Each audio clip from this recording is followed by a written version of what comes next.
चौकोनी जे बॉक्स असतात 60 कपाचे, तर त्याच्यातलं हे काढलेलं रोपटं आहे. तर मुळ्यांची संख्या जी आहे ते बघा कशा पद्धतीनं डेव्हलप झाली आहे, जबरदस्त.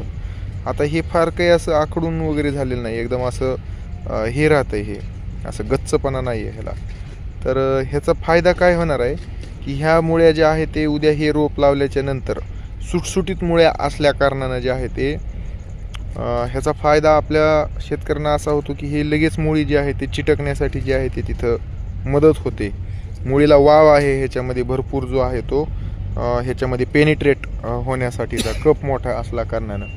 तेच जर कम्पॅरेटिव्ह आपण गोलचं जर पाहिलं, एकाच वयाचं आहे सगळं आहे, तर हे एकदम गच्च असं कॉईल झाल्यासारखं जे आहे ते मुळ्यांची कॉईल ह्या ठिकाणी जी आहे ते झालेली आहे गोल कपाच्या त्या ट्रेमध्ये. आता हे जे गोल कपाची ट्रे समोरची, तर हा फरक आहे गोल कपाचा ट्रे, 70 कपाचा ट्रे आणि 60 कपाच्या ट्रेमध्ये.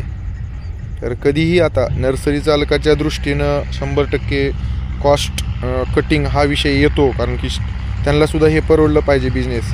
पण ज्यावेळेस आपण पैशाचा विचार न करता आपण क्वालिटीचा विचार करतो, तर 100% आपण हे असे जे काही ट्रे आहेत तर त्याचीच निवड का करणं गरजेचं आहे. तर मी आपण ह्याच्या आधी सांगितलं की ह्याची कॉईल बनते, एवढं ह्याला एकदम हे कोकोपीटला गच्च धरून बसलं आहे. तर ह्याला पुन्हा नंतर जमिनीत लावल्याच्या नंतर जी काही हे ह्याची होणारी वाढ आहे, किंवा आत्ताच हे डिटोरिएट व्हायला चालू झाल्यासारखं झालं आहे, नंतर ह्याला आता वाढ थांबणार ह्या मुळ्यांची, तेवढा वाव नाही आहे ह्याच्यामध्ये.